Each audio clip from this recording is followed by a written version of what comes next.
Have you ever noticed how one number can suddenly take over the entire conversation about money and retirement, as if it were some law of nature? Lately, that number has been $1.8 million.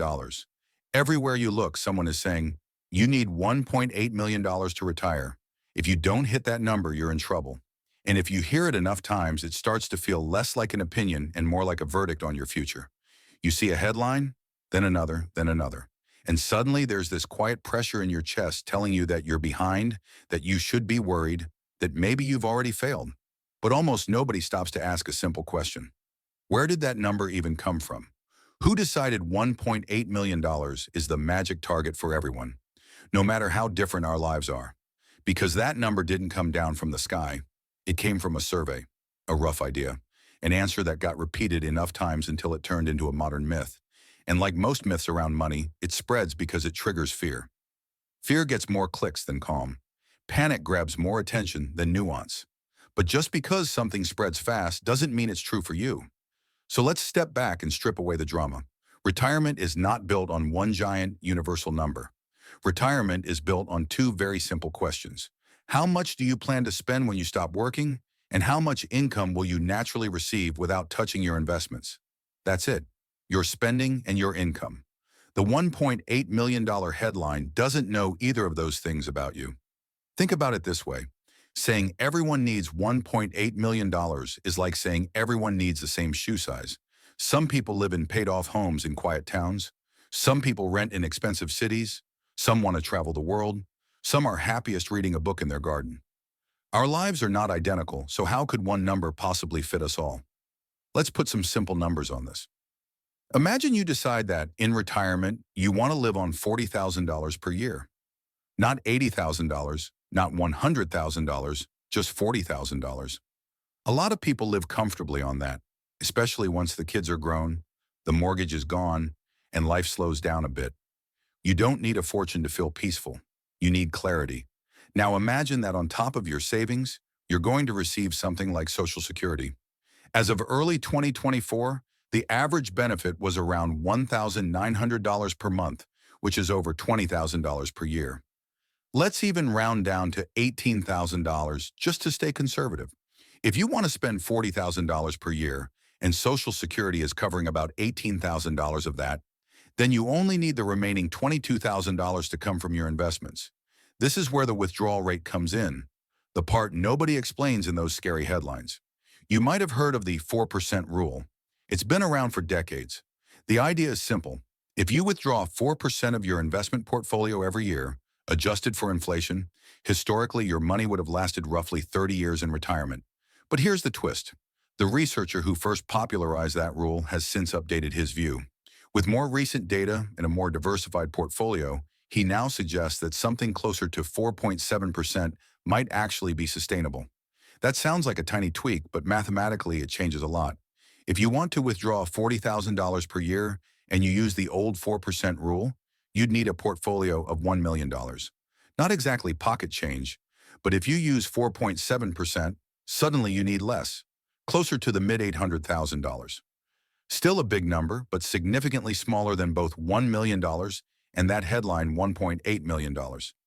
And remember, if Social Security or another income source is already covering a big chunk of your spending, you don't need the full $40,000 from your portfolio anyway.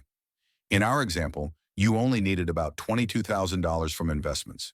At a 4.7% withdrawal rate, that means your portfolio doesn't need to be some giant mountain. It's more like a hill, a bit under $500,000. For many people, that is a lot closer to reality than $1.8 million. Now let's make this even more real with a simple story.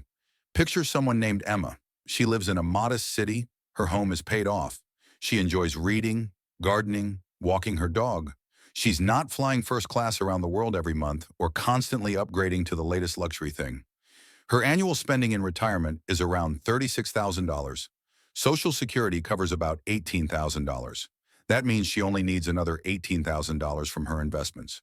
At a 4.7% withdrawal rate, she's looking at needing somewhere around the high $300,000 saved, not $1.8 million, not even close. Then picture Alex. Alex wants to spend more. Maybe $50,000 a year because he loves travel and wants a bit of a richer lifestyle. Social Security still covers part of that. His investments cover the rest. Based on the same math, he might need in the ballpark of $700,000 to $800,000. Again, not 1.8 million. Here's the really funny part. When researchers talk to people in their 60s and 70s, most of them say they're doing fine financially, even though the majority do not have $1 million saved, let alone $1.8 million. That alone should make you pause. Millions of people are living real, normal retirements on far less than the giant number being pushed in the media. Why? Because they live in reality, not in headline land. The real danger isn't that you don't hit some magic savings number. The real danger is what you do in your 30s, 40s, and 50s that either protects or destroys your compounding. Compounding is this quiet force working in the background while you sleep, turning consistent effort into surprisingly large results over time. But it only works if you let it. Most people accidentally sabotage their compounding. They let lifestyle creep eat every raise. They chase shiny, high-risk opportunities that look exciting and end in disappointment. They buy stuff to impress people who aren't even paying attention.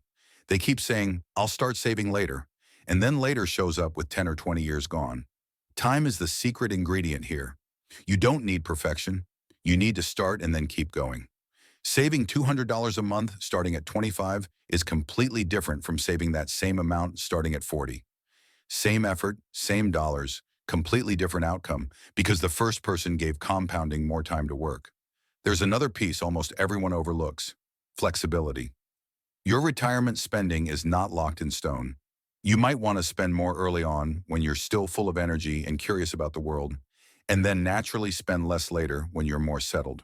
You might move somewhere cheaper, pay off your mortgage, or simply realize you don't actually care about half the things you once thought you needed.